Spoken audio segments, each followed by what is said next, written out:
के वेख लईए, गुरबाणी विच खोज के वेखांगे ते जीवन दा महा आनंदमय चानण साडे जीवन नूं सरशार कर देगा।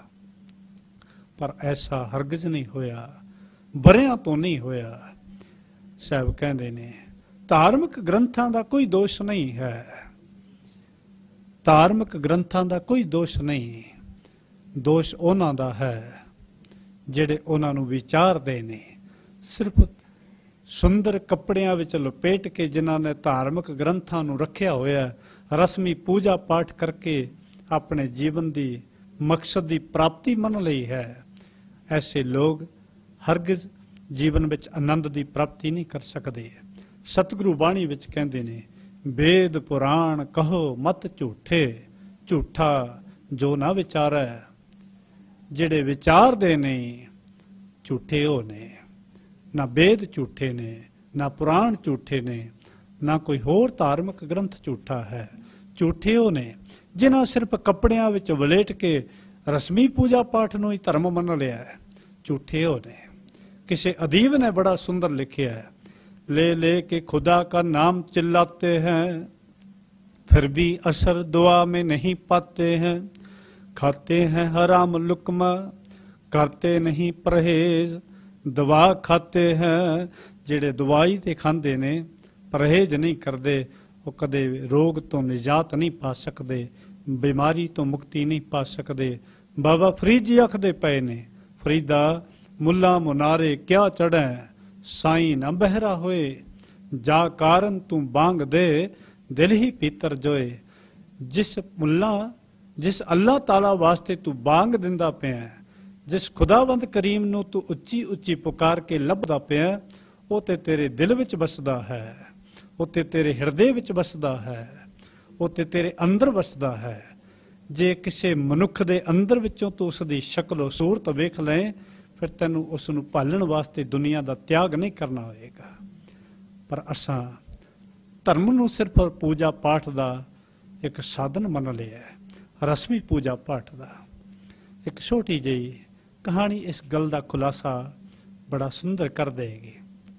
ਕਹਿੰਦੇ ਨੇ, ਇੱਕ ਛੋਟਾ ਜਿਹਾ ਪਿੰਡ ਹੈ ਜੋ ਦੁਨੀਆ ਦੀ ਆਬਾਦੀ ਤੋਂ ਨਿਰਲੇਪ ਦੂਰ ਘਣੇ ਜੰਗਲਾਂ ਦੇ ਵਿਚਕਾਰ ਵਸਿਆ ਹੋਇਆ। ਇਰਦ ਗਿਰਦ ਚੁਫੇਰੇ ਜੰਗਲ ਨੇ, ਦੁਨੀਆ ਦੀ ਆਬਾਦੀ ਨਾਲ ਕੋਈ ਵਾਹ ਵਾਸਤਾ ਨਹੀਂ, ਕੋਈ ਸੜਕ, ਕੋਈ ਰੋਡ, ਕੋਈ ਪਗਡੰਡੀ ਉਸ ਨਗਰ ਨੂੰ ਨਹੀਂ ਜਾਂਦੀ। ਉਸ ਨਗਰ ਦੇ ਲੋਕ ਬੜੇ ਗਰੀਬ ਨੇ। ਉਸ ਪਿੰਡ ਦੇ ਲੋਕ ਬੜੀ ਮੁਫਲਿਸੀ ਵਿੱਚ, ਗਰੀਬੀ ਵਿੱਚ, ਬਿਮਾਰੀ ਵਿੱਚ ਦਿਨ ਕੱਟੀ ਕਰ ਰਹੇ ਨੇ।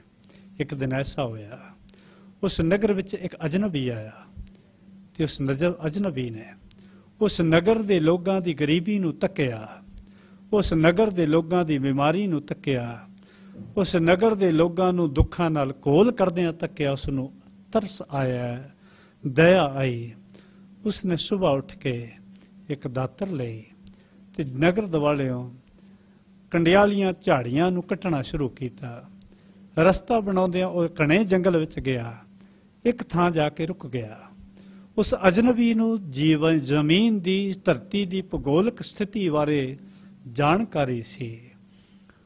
ਭੂਗੋਲਿਕ ਸਥਿਤੀ ਦੀ ਜਾਣਕਾਰੀ ਰੱਖਣ ਵਾਲਾ ਉਹ ਅਜਨਬੀ ਉਸ ਥਾਂ ਪਹੁੰਚਿਆ ਜਿਸ ਥਾਂ ਉਸ ਦੇ ਜ਼ਿਹਨ ਵਿੱਚ ਗੱਲ ਵਸੀ ਹੋਈ ਹੈ ਕਿ ਇਸ ਧਰਤੀ ਦੇ ਟੁਕੜੇ ਵਿੱਚ ਬਹੁਤ ਵੱਡਾ ਖਜ਼ਾਨਾ ਛੁਪਿਆ ਹੋਇਆ।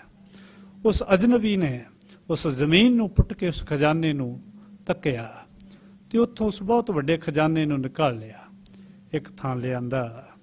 ਉਸ ਥਾਂ ਤੇ ਆ ਕੇ ਉਸਨੇ ਇੱਟਾਂ ਇਕੱਠੀਆਂ ਕੀਤੀਆਂ, ਪੱਥਰ ਇਕੱਠੇ ਕੀਤੇ, ਚੂਨਾ ਇਕੱਤਰਤ ਕੀਤਾ ਤੇ ਇੱਕ ਸੁੰਦਰ ਕਮਰਾ, ਬੜਾ ਆਲੀਸ਼ਾਨ ਕਮਰਾ ਤਿਆਰ ਕਰਕੇ ਉਸ ਨੂੰ ਦਰਵਾਜ਼ਾ ਤੇ ਤਾਲਾ ਲਗਾ ਕੇ ਉਸ ਤਾਲੇ ਲੱਗੇ ਕਮਰੇ ਅੰਦਰ ਖਜ਼ਾਨਾ ਰੱਖ ਦਿੱਤਾ ਤੇ ਉਸ ਖਜ਼ਾਨੇ ਵਿੱਚ ਕੁਝ ਅਸ਼ਰਫੀਆਂ, ਕੁਝ ਪੈਸੇ ਕੱਢੇ ਤੇ ਨਗਰ ਦੇ ਲੋਕਾਂ ਨੂੰ ਇਕੱਠੇ ਕਰਕੇ ਥੋੜੇ ਥੋੜੇ ਵੰਡ ਦਿੱਤੇ। ਹੁਣ ਨਗਰ ਦੇ, ਪਿੰਡ ਦੇ ਲੋਕਾਂ ਵਿੱਚ ਸਲਾਹ ਹੋਣ ਲੱਗੀ, ਮਸ਼ਵਰਾ ਹੋਣ ਲੱਗਾ। ਲੋਕੀ ਕਾਨਾਫੂਸੀ ਕਰਨ ਲੱਗੇ, ਅਜਨਬੀ ਬੜਾ ਅੱਛਾ ਹੈ, ਬੜਾ ਚੰਗਾ ਹੈ, ਇਹ ਵਿਚਾਰਾ ਪਤਾ ਨਹੀਂ ਕੌਣ, ਕਿੱਥੋਂ ਆਇਆ, ਪਰ ਸਾਡੇ ਵਾਸਤੇ ਤੇ ਇਹ ਭਗਵਾਨ ਬਣ ਕੇ ਬੌੜਿਆ। ਇਸ ਨੇ ਸਾਨੂੰ ਪੈਸੇ ਦਿੱਤੇ, ਲਿਆ ਕੁਝ ਨਹੀਂ। ਕੁਝ ਦਿਨਾਂ ਬਾਅਦ ਉਹ ਅਜਨਬੀ ਦੁਬਾਰਾ ਉਸ ਕਮਰੇ ਵਿੱਚ ਗਿਆ, ਤਾਲਾ ਖੋਲ੍ਹਿਆ, ਉਹਦੇ ਵਿੱਚੋਂ ਬਹੁਤ ਸਾਰੇ ਪੈਸੇ ਨਿਕਾਲ ਕੇ ਪਿੰਡ ਦੇ ਲੋਕਾਂ ਨੂੰ ਥੋੜੇ ਥੋੜੇ ਵੰਡ ਦਿੱਤੇ। ਫਿਰ ਇਹ ਰੋਜ਼ਾਨਾ ਹੀ ਹੋਣ ਲੱਗਿਆ। ਕੁਝ ਸਮੇਂ ਬਾਅਦ ਜਾਂਦਾ ਹੈ, ਖਜ਼ਾਨੇ ਵਿੱਚੋਂ ਪੈਸੇ ਕੱਢਦਾ ਹੈ ਤੇ ਲੋਕਾਂ ਨੂੰ ਵੰਡ ਦਿੰਦਾ ਹੈ। ਪੈਸਾ ਜੀਵਨ ਦੀ ਜ਼ਰੂਰਤ ਹੈ, ਲੋੜ ਹੈ, ਤੇ ਲੋੜ ਪੂਰੀ ਹੋਣ ਲੱਗੀ। ਲੋਕਾਂ ਦੀ ਗਰੀਬੀ ਦੂਰ ਹੋਣ ਲੱਗ ਪਈ, ਬਿਮਾਰੀ ਤੋਂ ਨਿਜਾਤ ਪਾਉਣ ਲੱਗੇ ਲੋਕ। ਹੁਣ ਰਸਤਾ ਵੀ ਬਣ ਗਿਆ, ਪੈਸੇ ਵੀ ਆ ਗਏ, ਲੋਕਾਂ ਸ਼ਹਿਰ ਜਾਣਾ ਸ਼ੁਰੂ ਕੀਤਾ। ਜਿਹੜੇ ਬਿਮਾਰ ਸਨ ਉਹਨਾਂ ਨੇ ਡਾਕਟਰਾਂ ਨਾਲ ਰਾਬਤਾ ਕਾਇਮ ਕੀਤਾ ਤੇ ਕੀ ਹੋਇਆ? ਬਿਮਾਰ ਲੋਕਾਂ ਡਾਕਟਰਾਂ ਪਾਸ ਦਵਾਈ ਪ੍ਰਾਪਤ ਕਰਕੇ ਬਿਮਾਰੀ ਤੋਂ ਮੁਕਤੀ ਪ੍ਰਾਪਤ ਕਰ ਲਈ। ਉਸ ਨਗਰ ਦੇ ਹਰ ਸ਼ਖਸ ਦੇ ਜ਼ਿਹਨ ਵਿੱਚ ਉਸ ਅਜਨਬੀ ਵਾਸਤੇ ਬੜਾ ਸਤਿਕਾਰ ਤੇ ਪਿਆਰ ਪੈਦਾ ਹੋ ਗਿਆ। ਉਹ ਤੇ ਸਾਡੇ ਵਾਸਤੇ ਭਗਵਾਨ ਹੈ, ਰੱਬ ਹੈ। ਰੱਬ ਦੀ ਨਿਆਈ ਉਸ ਨਗਰ ਦੇ ਲੋਕ ਉਸ ਅਜਨਬੀ ਨੂੰ ਮੰਨਣ ਲੱਗੇ।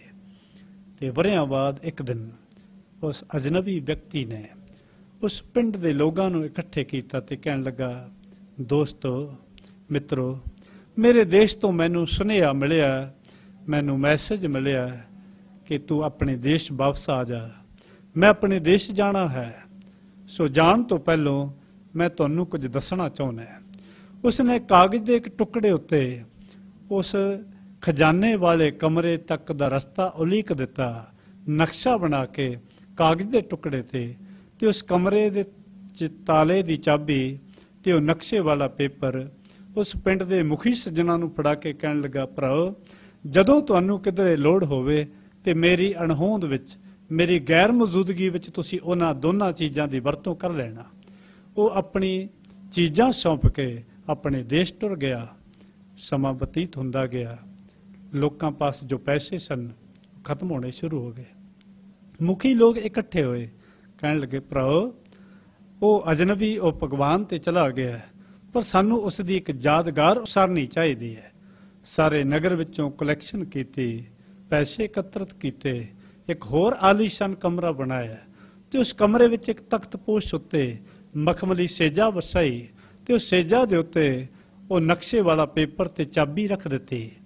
ਨਗਰ ਦਾ ਹਰ ਸ਼ਖਸ ਸੁਬਾਹ ਉੱਠਦਾ, ਇਸ਼ਨਾਨ ਕਰਦਾ ਤੇ ਅਗਰਬੱਤੀ ਹੱਥ ਵਿੱਚ ਲੈ ਕੇ ਉਸ ਨਵੇਂ ਬਣੇ ਕਮਰੇ ਵਿੱਚ ਜਾਂਦਾ, ਨਕਸ਼ੇ ਤੇ ਚਾਬੀ ਦੇ ਦੁਆਲੇ ਪਰਿਕਰਮਾ ਕਰਦਾ, ਮੱਥਾ ਟੇਕਦਾ ਤੇ ਵਾਪਸ ਆਪਣੇ ਘਰ ਦੇ ਕਾਰ ਵਿਹਾਰ ਵਿੱਚ ਲੱਗ ਜਾਂਦਾ। ਜੋ ਪੈਸੇ ਪਾਸ ਸਨ ਖਤਮ ਹੋ ਗਏ, ਗਰੀਬੀ ਫਿਰ ਆਣ ਘੇਰਿਆ।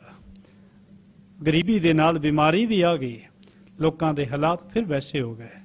ਕੁਝ ਵਰ੍ਹਿਆਂ ਬਾਅਦ ਅਜਨਬੀ ਦੁਬਾਰਾ ਉਸ ਨਗਰ ਵਿੱਚ ਆਇਆ ਤੇ ਆ ਕੇ ਤੱਕਿਆ ਤੇ ਲੋਕਾਂ ਦੇ ਹਾਲਾਤ ਫਿਰ ਪਹਿਲੋਂ ਵਾਲੇ ਹੋ ਗਏ ਨੇ। ਹੈਰਾਨ ਹੋ ਗਿਆ ਇਹ ਵੇਖ ਕੇ ਕਿ ਮੈਂ ਇੱਕ ਅਮਾਨਤ ਇਹਨਾਂ ਨੂੰ ਦੇ ਗਿਆ ਸਾਂ, ਉਹ ਅਮਾਨਤ ਦੀ ਵਰਤੋਂ ਅਗਰ ਕਰਦੇ ਤੇ ਅੱਜ ਤੀਕਰ ਇਹ ਦਿਨ ਨਹੀਂ ਸੀ ਆਉਣੇ। ਪਰ ਉਸਨੇ ਇਹ ਹੈਰਾਨੀ ਦੀ ਹਾਲਾਤ ਵੇਖ ਕੇ ਨਗਰ ਦੇ ਲੋਕਾਂ ਨੂੰ ਦੁਬਾਰਾ ਇਕੱਠੇ ਕੀਤਾ। ਕਹਿਣ ਲੱਗਾ, ਮਿੱਤਰੋ, ਮੈਨੂੰ ਪਹਿਚਾਣਿਆ? ਕਹਿਣ ਲੱਗੇ, ਕਿਉਂ ਨਹੀਂ, ਤੁਸੀਂ ਸਾਡੇ ਭਗਵਾਨ ਹੋ, ਤੁਸੀਂ ਸਾਡੇ ਮੁਰਸ਼ਦ ਹੋ, ਤੁਸੀਂ ਸਾਡੇ ਮਹਾਨ ਪੁਰਖ ਹੋ, ਤੁਸਾਂ ਤੇ ਸਾਡੇ ਉੱਤੇ ਬੜੇ ਉਪਕਾਰ ਕੀਤੇ।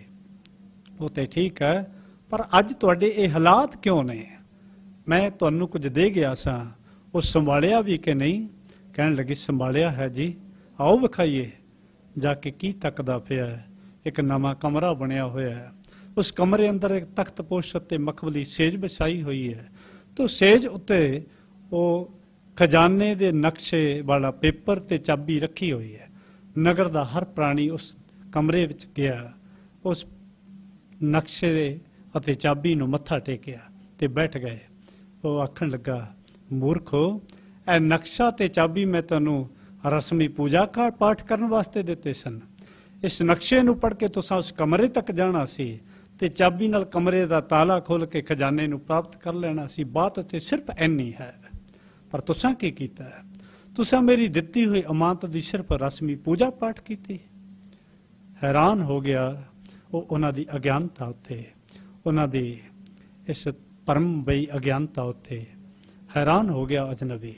ਇਹ ਤੇ ਇੱਕ ਕਹਾਣੀ ਹੈ, ਪਰ ਧੰਨ ਗੁਰੂ ਨਾਨਕ ਸਾਹਿਬ ਵੀ ਸਾਨੂੰ ਇੱਕ ਨਕਸ਼ੇ ਦੇ ਰੂਪ ਅੰਦਰ ਸ਼੍ਰੀ ਗੁਰੂ ਗ੍ਰੰਥ ਸਾਹਿਬ ਜੀ ਦਾ ਪਾਵਨ ਸਰੂਪ ਦੇ ਗਏ ਸਨ।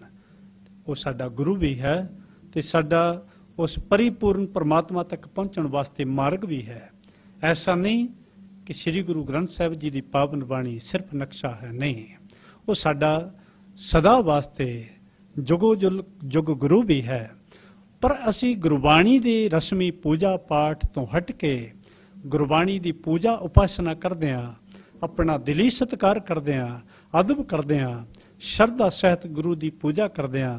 गुरबाणी विचों जीवन भी खोजना है, दुनिया के मालिक तक पहुंचण वास्ते मार्ग भी तलाशना है। असां ते इसनूं सिर्फ पूजा पाठ का जरिया बना लिया है, ऐसा नहीं है। अगर असी श्री गुरु ग्रंथ साहिब जी की पावन बाणी नूं पढ़ीए, विचारीए, तो सहजे ही सानू इस बात की समझ होएगी कि सतगुरु सानू कैसी जीवन दसदे पए ने। गुरबाणी के अखर अंदर जन्म तीत तो लैके मौत तक का सफ़र मनुख ने किवें तय करना है, ये गुरबाणी विच दस्सिया होया है। ये वक्री गल है, अज तक असीं पढ़िया नहीं। श्री गुरु ग्रंथ साहिब जी का पावन प्रकाश श्री हरमंदर साहिब होया अज तो करीबन 407 साल पहला, 407 साल हो गए ने। श्री हरमंदर साहिब विखे श्री गुरु ग्रंथ साहिब का प्रकाश होया। 407 साल के लंबे अरसे विच अजो तक असी जीवन के इस रहस नूं जान नहीं सके, समझ नहीं सके। फिर गलती किस दी है? गलती किस दी है? दोषी कौन होया? बाबा जी बाणी विच बड़ा सुंदर उपदेश करते ने। साहिब की पावन बाणी अंदर बाबा कबीर जी दसदे पए ने, कबीर मन जाने सब बात, जानत ही औगन करै, काहे की कुशलात, हाथ दीप कुएं परै। बाबा कबीर जी कहते ने कि मन सब बातां जानदा है, गुरबाणी पढ़ते हाँ, गुरबाणी सुनते हाँ। कबीर मन जाने सब बात, जानत ही औगन करै, जाणदियां होया औगन करदा पिया, लिखदा है, समझदा है, पढ़दा है कि गुरबाणी अंदर इन्हां कर्मां तो रोकिया है, विवर्जित ने यह कर्म, यह कम करन दी हरगिज आग्या नहीं, फिर भी करदा पिया है। कबीर मन जाने सब बात, जानत ही औगन करै, काहे की कुशलात। कुशलात तो भाव है कुशलता, सियाणप। सियाणप फिर किस गल दी होई वही? काहे की कुशलात, हाथ दीप कुएं परै। हथ विच दीवा पकड़िया होया है, हथ विच टॉर्च पकड़ी हुई है, हथ विच रोशनी है, हनेरे विच चलदियां रोशनी हथ विच है। अगर फिर भी कोई यात्री, फिर भी कोई राही, फिर भी कोई मुसाफिर खूह विच डिग पए तो रोशनी का कोई दोष नहीं है। रोशनी तो साडे रस्ते दियां मुश्किलां दी जानकारी देण वास्ते है। तुरना ते बचना ते साडा ही फर्ज बनदा है। आओ गुरबाणी की रोशनी विच जीवन जिउंदियां असीं अपने जीवन के रहस्य नूं समझीए, जीवन जुगत नूं जाणीए, जीवन विचों बुराइयां दा खात्मा